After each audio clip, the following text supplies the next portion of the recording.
When I found out I was the original villainous spouse in a novel, my wife and I had already been hitched for 2 years.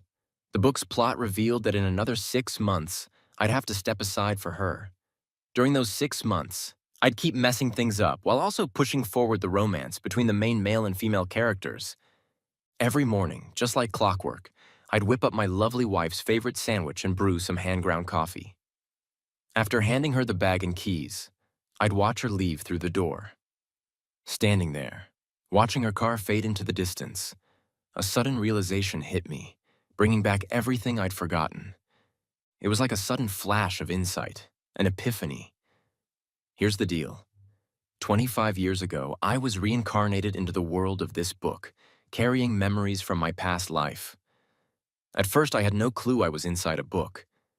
It wasn't until this guy with a big grin said, "Baby, we finally have names. We're called Bill Wong," that things started to click. David gently added, "Willow, what do you think?" I realized David Wong was my dad, and Willow must be my mom, Bill. Kind of cheesy, right? The name Bill sounded familiar, but I brushed it off, thinking it was just a common name. 3 years later, Uncle Lou next door had a baby girl. That little girl was super cute, like a tiny doll. So my dad chimed in, "Check out Susan, she's a perfect match for our Bill. Old Lou, how about setting up a marriage between our kids?" I didn't catch Uncle Lou's reaction. My mind was stuck on the name Susan. Susan Lou. Suddenly, it all made sense. Isn't this a character from the book I read before being reincarnated? It was a strong female lead romantic novel. Typically, these stories have a strong female lead and a sweet romance subplot. In that book, the strong woman was Susan Liu, a no-nonsense, tough CEO. The sweet romance was Mike, a cheerful and promising intern. A newbie at work, he faced countless setbacks and challenges, but he stayed positive and hopeful. His persistence made the CEO see him differently. She didn't just overlook his mistakes, she actually helped him out a lot. Over time, her initial curiosity about Mike turned into genuine affection, sparking a romantic love story between them. And of course, to keep things interesting, there had to be some clueless elements. Enter Dill, the clueless element. Dill and Susan were childhood friends, engaged as kids, and married as soon as they were old enough. Dill loved Susan deeply, but Susan saw her feelings for Bill more as family than romantic. Before Mike came along, Susan didn't even know what love was. Her career and love life seemed scripted, and she was just going through the motions. But Mike's arrival was like a burst of sunshine, breaking the stillness of a stagnant pond and igniting a passion in Susan she'd never felt before. However, they kept things innocent. Despite the romantic tension, they never crossed any moral lines. To move the plot forward, that's where Bill comes in. As her husband, he quickly noticed Susan's odd behavior and, after some digging, found Mike. Then he started all kinds of harassment and bullying towards Mike. Surprisingly, his actions didn't harm Mike, but instead made Susan realize her true feelings for Mike. At this point, I just want to say, nice one. With every move Bill made, Susan grew to dislike him more, even asking for a divorce. Bill refused and went as far as having Mike kidnapped, trying to ruin him. This pushed Susan over the edge, leading her to use her own powerful tactics to bring down the Wong family and ultimately destroy Bill using his own methods. Dill died quietly and unnoticed. Susan and Mike ended up living happily ever after, even having twins. Happy ending. Damn it. When I realized I was in a book, I had one rule: cherish life and stay away from Susan. And that's exactly what I did, until she turned 3. Before Susan turned 3, I made sure to show respect by keeping my distance, avoiding her, staying away, shedding tears, and determined to be the most familiar stranger to her. But fate had other plans. It was working against me. Even our parents thought we weren't a good match. But destiny insisted on messing with me. When Susan was 3 and I was 6, I took a fall and hit my head. After that, I forgot everything about being in a book. My eyes and heart were only filled with Susan's adorable face. For the next 22 years, I became Susan's biggest fan, protecting and spoiling her, never letting her get hurt. And she accepted it all, never pushing me away. This only made me more arrogant. Eventually, we walked into the marriage hall, or rather, the grave. Standing outside the villa, I grabbed my thigh hard, tears streaming down my face. Damn it, seduced by her beauty. Inside the villa, the elegant sandwiches and steaming hand-ground coffee were still on the living room table, untouched. Looking back, starting 4 days ago, Susan suddenly stopped eating the breakfasts I made. Her excuse was, too early, not hungry. I didn't think much of it and kept making her breakfast every morning. I always thought, maybe she'll be hungry today. What if she's hungry and has nothing to eat? But now, with my memories back, I finally get it. It wasn't that she wasn't hungry. She was saving her appetite for the breakfast Mike brought her at work. Mike said morning coffee was bad and sandwiches lacked the warmth of home. Mike said, I love soy milk and deep-fried dough sticks, and I also make my own millet porridge. Susan, try some. SSS dot, dot, dot who. I love soy milk and deep-fried dough sticks, and I also make my own millet porridge. Susan, try some. SSS dot, dot, dot who. I took a deep breath, feeling a sharp pain in my heart. What should I do? Sitting at the dining table, chewing on the sandwich I made felt like biting into Max. Damn it, the heavens are unjust. If I had always remembered being in a book, I wouldn't have gone near Susan knowing she'd fall for someone else in the future. Yet here I am, still involved with her. Wouldn't that be self-torture? If I had just transmigrated into the book now, I'd have immediately filed for divorce, cutting ties with Susan and all the messy affairs. But after 22 years of loving Susan, my love for her is real. Susan is special to me. I always believed Susan loved me, even if it wasn't as deep as my love for her. I was still unique to her. That's why I chased after her for so many years. Now you tell me she doesn't love me and has found true love elsewhere. What do you want to do? Kill me? At that moment, the housemaid opened the door and walked in. Seeing me, she asked, Sir, what would you like for lunch today? I'll go buy groceries. Suddenly, an idea struck me. I stood up abruptly. Butler Sophia, make some dishes that Madam likes. I'll go to her company at noon. Okay, start preparing. I'm going out for a while. All right. I drove away from the villa straight to the hospital. Susan's period was a week late this month. I hadn't paid much attention since her periods were always irregular. But with my memories back, I remembered something. In the original story, Susan had a child, but Bill didn't know. One time, Bill went to find Susan at the company and saw her helping Mike with his tie as soon as he walked in. In reality, there was nothing between them. It was just Mike's first time wearing a suit and not knowing how to tie it.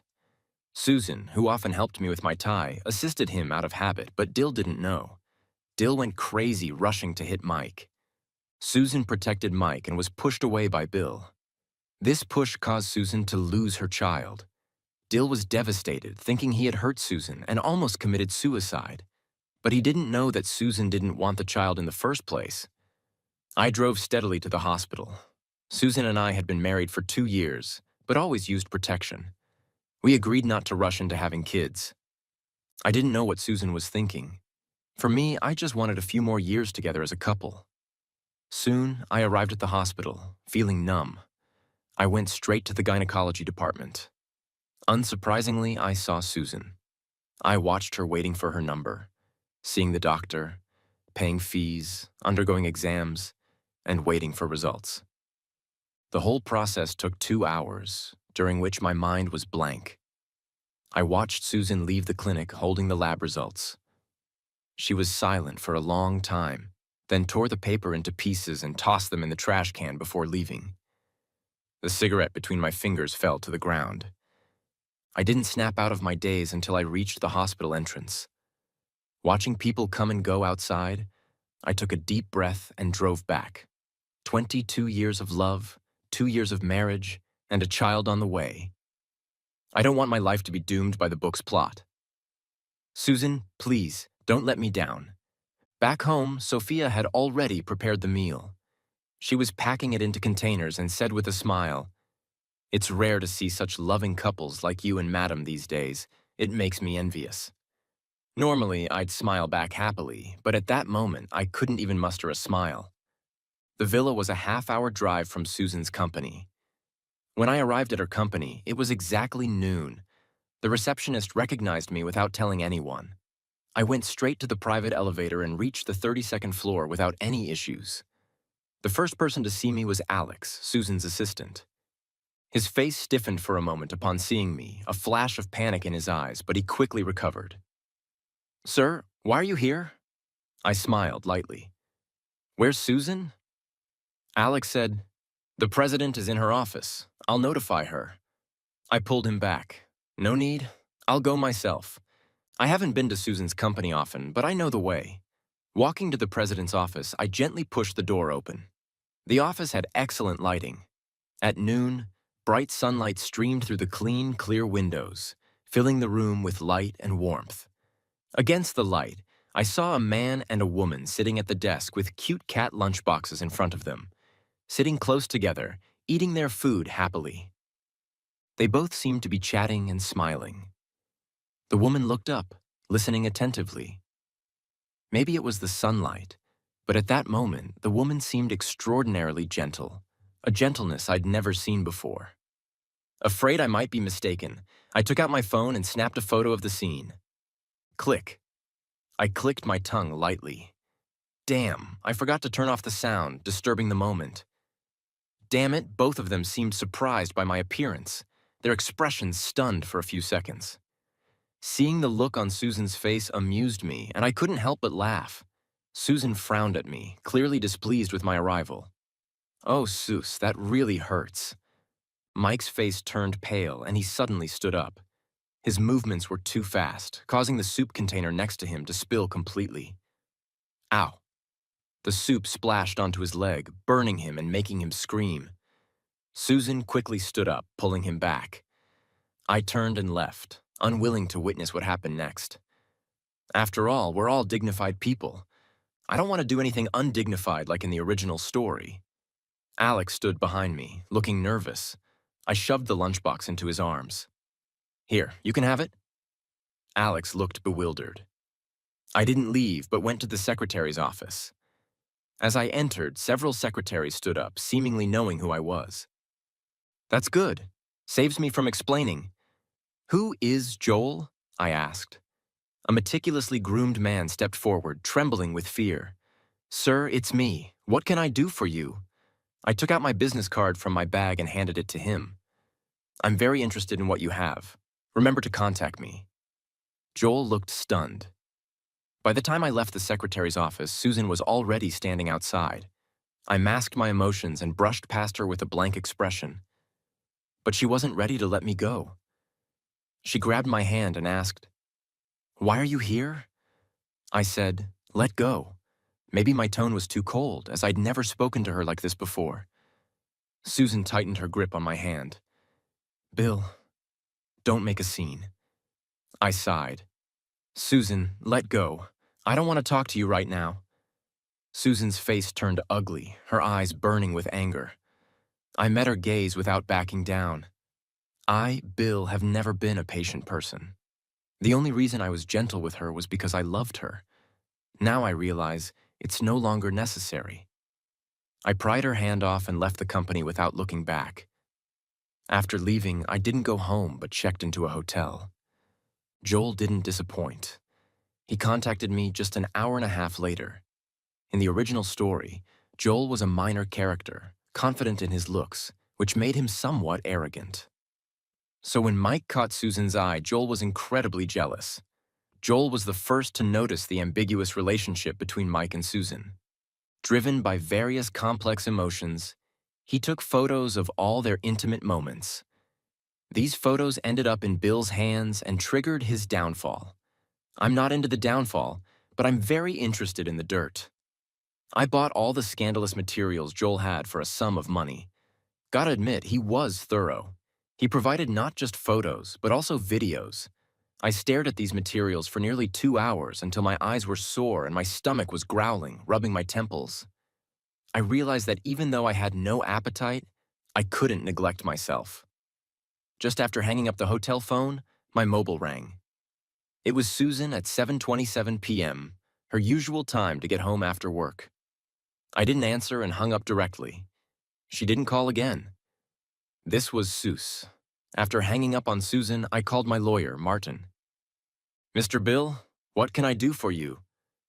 Draft a divorce agreement for me. I need it by tomorrow. He seemed stunned and didn't reply for a while. I thought there was a problem with the call. Hello? Martin? He finally responded. What did you say? Whose divorce agreement? I chuckled. Did he think I was asking him to draft someone else's divorce agreement? Mine, between Susan and me. This time, Martin reacted quickly. All right, I understand. How do you want to divide the property? I said, what's mine remains mine. What's hers remains hers. I don't want any of the joint assets. Although Susan and I had our separate businesses, we also had considerable joint assets accumulated over the years, various investments and collections. If we were to divide them, it wouldn't be quick. Martin asked, so you want to leave with nothing? Leave with nothing. I didn't like the sound of that. Then make it so she takes nothing of the joint assets. They're all mine. Susan has enough generosity to accept this. All right, I'll draft it right away and send it to you. Martin was efficient. He finished it in half an hour and sent it to me directly. I was amazed at that speed. I hadn't even finished my meal. I decided I'd give Martin a big bonus at the end of the year. After finishing my meal, I was ready to go downstairs to print out the divorce agreement and develop those photos. Just as I opened the door, a shadow appeared, startling me. Looking closely, it was Susan.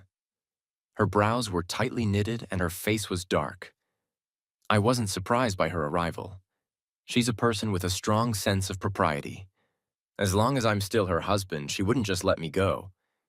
Since I didn't answer her call, she'd definitely come to find me. Why didn't you come home? She asked in a low tone. I said, perfect timing. Come in and sit for a while. I have something to tell you. Saying that, I was about to leave. Where are you going? She asked. To print some documents. I'll go with you? I pushed her away and looked at her sternly. No need. Wait here. I let out a long breath as I entered the elevator, tightening my trembling hands and muttered to myself, pathetic. When I returned with the printed documents, Susan was sitting properly on the sofa. She was always so meticulous, like a robot without emotions. But today, after seeing those photos, I knew that wasn't true. The divorce agreement was in my hand. I didn't take it out, but asked her, a friend of mine said they saw you at the hospital today. Are you feeling unwell? I was still hoping Susan would tell me she was pregnant, but she just glanced up briefly, then looked down again. She said, they must have been mistaken. I didn't go to the hospital. The hope that was hanging by a thread finally shattered. All right. There were 2 copies of the divorce agreement. I signed my name on both and handed one to Susan. Susan took it, confused, when she saw the words on the document. Her expression changed dramatically. She looked up at me in disbelief. Divorce? You want to divorce me? I nodded. Yes. Susan stared at me intensely while I calmly met her gaze. After a while, she threw the document on the table. Why'd you do that? I took out the printed photos and tossed them in front of her.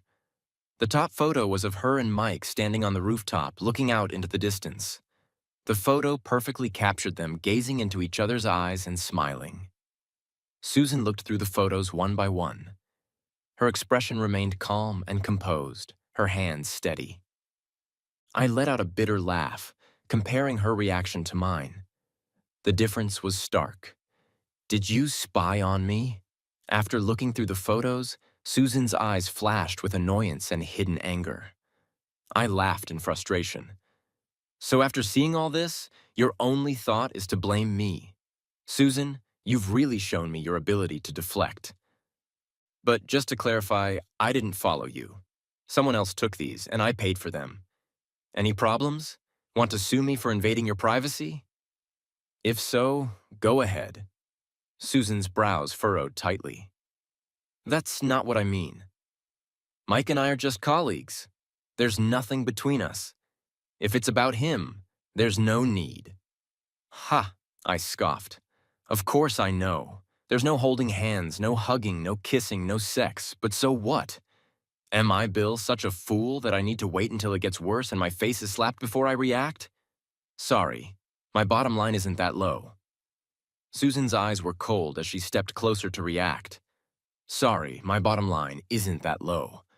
Susan's eyes were cold as she stepped closer. Bill, what are you playing at? I told you there's nothing between us. What more do you want? I frowned and stepped back. Don't you understand? I said, I want a divorce. I can't live with someone who might cheat on me at any moment. Susan's expression turned exasperated as she yelled, Bill, stop this nonsense. Pack your things and come home with me. I can pretend none of this happened. I lost my temper too. Pretend none of this happened. Why should I?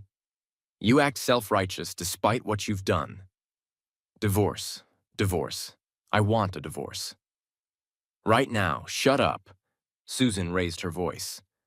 Bill, I don't want to hear that word again. You're not a child. You need to be responsible for what you say. Her words made me furious. Responsible.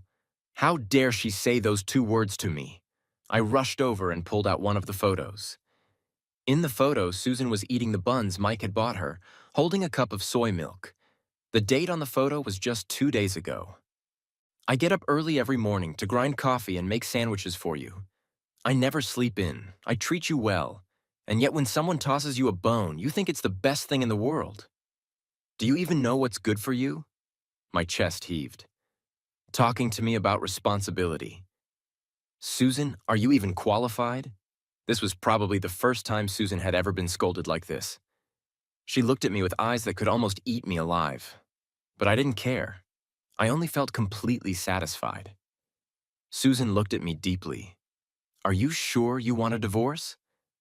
I handed her the divorce agreement and a pen, showing my resolve through my actions. Susan's expression changed several times before she finally signed the divorce agreement with such force that the pen almost tore the paper. She didn't even glance at the contents. I raised an eyebrow, feeling slightly cheated. If I had known, I would have taken her for a lot more. After all, who would mind having more money? Susan stood up, her face dark and full of anger, and left. As she walked away, I reminded her, Bring your ID and household registration book. I'll meet you at the Civil Affairs Bureau tomorrow morning. She paused, then walked away without looking back. The next morning, I woke up at dawn. I glanced at the time, 6 o'clock. This timing made me angry. Years of forming a biological clock meant I didn't need an alarm. I just woke up naturally. This instinct reminded me once again that years of genuine affection were wasted. Susan, you really did it. Suppressing my frustration, I buried my head in the pillow, trying to go back to sleep. But no matter what, I couldn't. Annoying, annoying. I tossed and turned in bed for over an hour before reluctantly getting up. After breakfast and getting my things ready, I went to the Civil Affairs Bureau. I waited for Susan there for 2 hours. My patience ran out, and she still hadn't shown up. Now I was in a terrible mood. Susan, you are something else. Driving straight to Susan's company, Alex looked like he was facing a great enemy when he saw me. Sir, the president is in a meeting. Would you like to wait in the office? I must have looked terrible. Not wanting to trouble him, I went straight to Susan's office. Just as I sat down, there was a knock on the door and Mike walked in. He was indeed good-looking, with chiseled features and a clean, sunny demeanor. He had an air of being untouched by the world. Sir, here's your coffee. I raised an eyebrow. You're delivering coffee? Are you a secretary? Mike frowned. I'm just doing a favor for someone.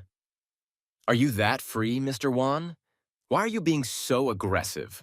I'm just helping someone out. Helping someone out? Indeed. A programming department intern running errands in the secretary's office. Are you neglecting your duties? Or is he… Mr. Wan. Mike firmly placed the coffee down. I know you have issues with me, but… Wait, I interrupted. This is our second meeting. Why would I have issues with you? Why must I have issues with you? Mike looked stubborn. I know you mind my interactions with Susan, but we are just friends. As her husband, you shouldn't deprive her of the right to make friends. I nodded. A friend who brings her breakfast, makes her lunch, eats with her, freely enters her office, interferes with other departments' work, and roams around during working hours. Is this all part of the special privileges she gave you? Mike, we're both men. We both know what your actions mean. Isn't that right, Susan? Mike spun around. Upon seeing Susan, he immediately put on a look of extreme restraint, pretending to be strong. Susan's face was grim. Mike looked at her with earnest eyes, but she didn't even spare him a glance. Walking straight to my side, she grabbed my hand. What's going on? It was only then that I noticed the stinging pain in my hand. Looking down, I saw a patch of red where the coffee had splashed.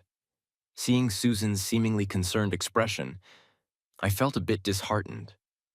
I pulled my hand away from her grasp. I don't need you to care. Susan's face darkened. What exactly is going on? Mike looked humiliated. It's all my fault. I accidentally spilled the coffee just now. Susan then turned to Mike. All right, you can leave now? Mike glanced at Susan, then stubbornly turned and left. Alex, go buy some burn ointment. Okay. Susan, manager, I'll go right away. I scoffed. What's this? Playing out a scene from The Cowherd and the Weaver Girl? Making me look like the villain who's breaking up a pair of lovers? Susan glared at me. Bill, what do you really want? Making a scene in public? I looked at her expressionlessly. What, seeing me bully your little lover? Feeling heartbroken? But what can I do? I still hold the title of your husband, and I have some right to discipline any mistresses who come up. If you really cared about your little lover, you shouldn't have stood me up. I waited for you at the Civil Affairs Bureau for 2 hours. Where were you? No show, no call. Is your time the only time that matters? Who the hell doesn't have millions at stake every minute? Susan's face grew darker. Civil Affairs Bureau? Why were you at the Civil Affairs Bureau? I looked at her in disbelief. Why at the Civil Affairs Bureau? Affairs Bureau. I looked at her in disbelief. Why at the Civil Affairs Bureau? For a tour. Of course, for the divorce. Did you think signing the divorce agreement yesterday was just for fun? Susan stared at me, her breathing becoming more rapid. Suddenly, she collapsed backward uncontrollably. My heart tightened, and I quickly caught her. Susan shook her head, looking very uncomfortable. What's wrong with you? Ignoring my question, she pushed me away and dry-heaved a couple of times. Is this morning sickness? I gritted my teeth and asked again, What's wrong with you? Susan looked up at me, her face pale, but her gaze was icy cold. You want a divorce, right? Fine, let's get divorced. I laughed. This was the answer I wanted, and even now, it's what I wanted. But I felt a deep sadness, emotions surging from the depths of my heart. My eyes grew hot, and tears streamed down my face uncontrollably. Susan was stunned. You're crying. I took a deep breath. You're so wrong. Susan's lips trembled. Bill, we need to talk. In these 25 years of my life with Susan, there was never a moment we were apart.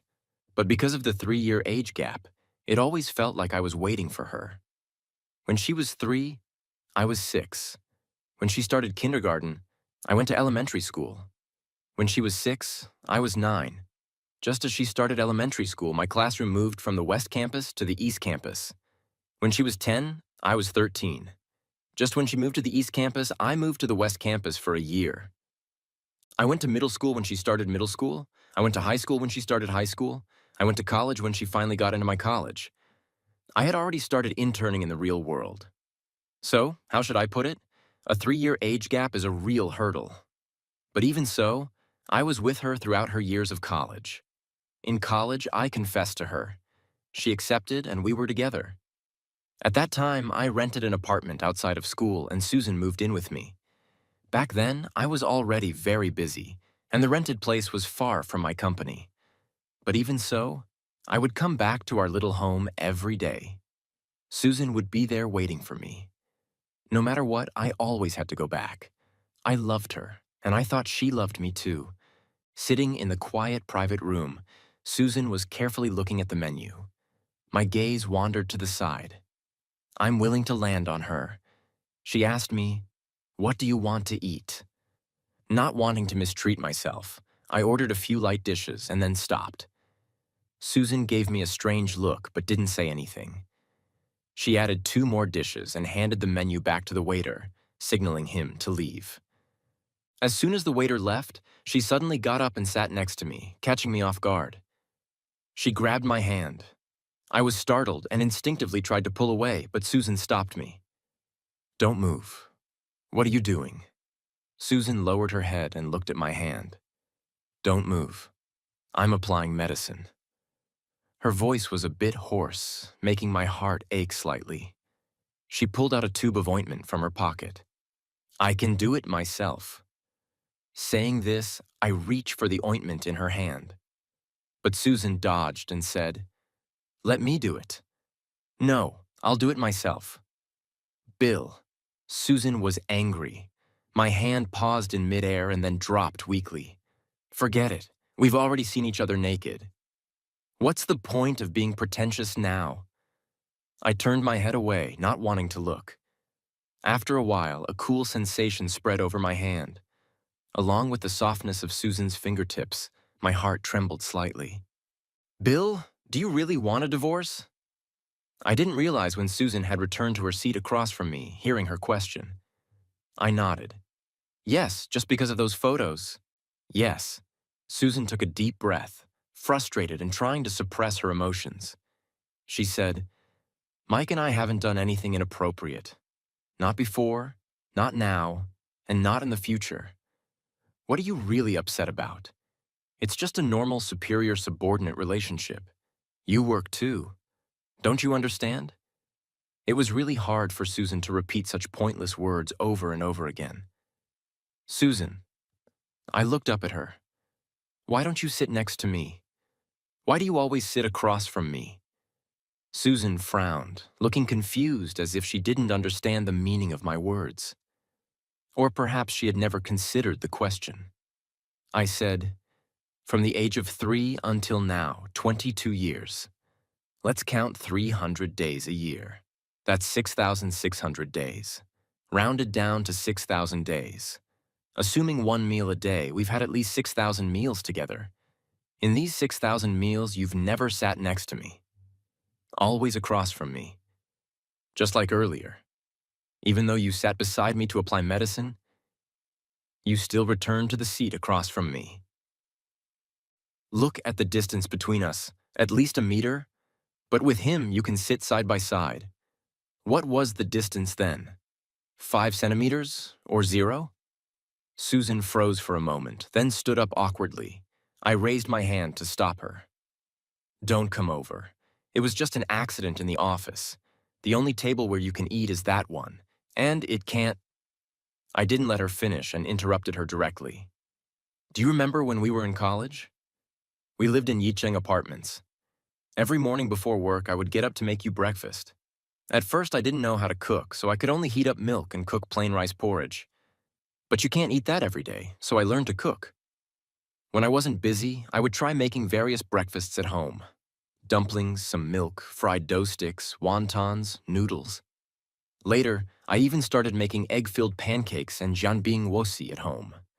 Back then, breakfast was all I could make for you. You waited at home for me, and I wanted to make sure you ate well in the morning. But you didn't have an appetite in the morning.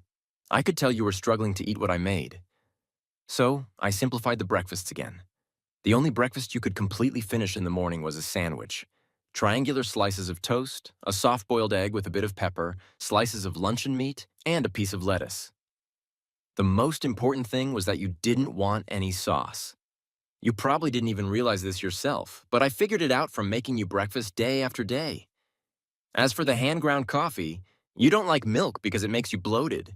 You don't like soy milk because you can't stand the texture. But coffee with milk? You can drink it very comfortably. Snap! Don't I know that drinking coffee in the morning is bad for the stomach? But you like it. And have you ever had an upset stomach from drinking coffee in the morning? Susan, do you know what the soup you drink every night is? It's to nourish your stomach. I've nurtured your stomach day by day so that you can drink your favorite coffee in the morning. And even if you skip a meal or two, you won't get a stomachache. It's not for you to eat junk food. Susan's expression was grim. Her mouth opened and closed.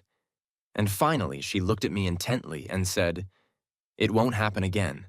Never again." I shook my head. There's no never again, Susan. The smile you show him is a smile you've never shown me. Not even when we took our wedding photos. During our wedding photo shoot, you had the same expression the whole time. Later, I overheard the staff gossiping. They said, "This woman must have been forced into marriage. Look at her. Not a single smile from start to finish. She seems very unhappy." I wasn't unhappy. I was just nervous. There was something in Susan's eyes that I couldn't understand, like panic. I shook my head. Impossible. When has Susan ever panicked? I rubbed my temples, which were starting to ache. Susan walked up to me, knelt down on one knee, and held my hand. She looked at me seriously. She was way more serious than when she first agreed to marry me. "I'm moving Mike to another branch office, and we won't see each other again," she declared. Maybe I didn't set the right boundaries between us, but believe me, I just admire his outlook on life and work. Nothing beyond that. "You've got feelings for him," I insisted. Susan frowned. "I don't." Her voice was rock solid, no second thoughts. I shook my head. "You're into him." Susan's face got more tense. "This is my heart speaking." I said no. That's it. I pulled my hand back. Her expression turned icy as she stared at me without any emotion. "Look, I know you too well. Over the years, tons of guys have tried to get close to you, but you always ignored them. But this guy's different. He's made you break your rules too many times. He's been part of your life for 25 years. That's true love, you know? I'm just a businessman. If an investment is about to tank me, I'll cut my losses to minimize the fallout. Susan, you have feelings for someone else. That's why I don't want you anymore." Susan turned down my divorce request, which I kinda saw coming. After all, Susan isn't the type to make rash or emotional moves. Just like in the books, even in the end, she didn't act impulsively or emotionally. She ended up not divorced, only widowed. Thinking about it made me shiver. Susan wouldn't want to kill me, right? I shook my head. It shouldn't be that drastic. I get most plot twists in books, except one. Susan bringing down the Wong family. That's not her style. If the Wong family were to fall, at worst, Susan would help out. The real issues must be within the Wong family itself. Seems like I need to do a deep dive into the company. After our talk, Susan seemed lost. She just said, "I won't divorce you. We'll stay together." I felt I made myself clear and was too drained to say more. After all, I'm not her emotional guru. It's not my job to help her sort out her feelings. I stood up and walked away. She grabbed me. "Where are you going?" I replied, "Home."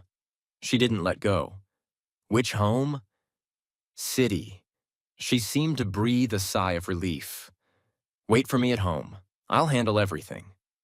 I shrugged, not really caring. City was where we lived after tying the knot. She probably thought I was making a compromise by going home. But I didn't tell her I was just going back to pack my stuff. When I got to City with a team of professional organizers, the housekeeper, Sophia, was stunned. At first glance, it might have looked like we were seizing the house. "Sophia, what's up?" I said. "Moving out. It might have seemed like we were taking over the place."